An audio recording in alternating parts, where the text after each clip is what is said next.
So, sorry guys. Alam nyo ba't sorry? Kasi itong beads ko, andito siya. Parang ginawa ko siyang food. Ayan o. Napakadumi. Kita nyo ba yan?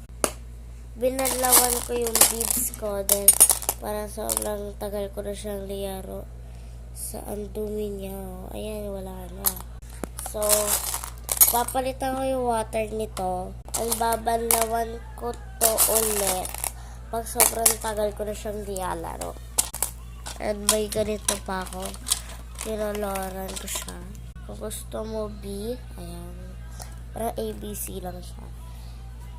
E, may E ka, may D, may C, A, ganun lang.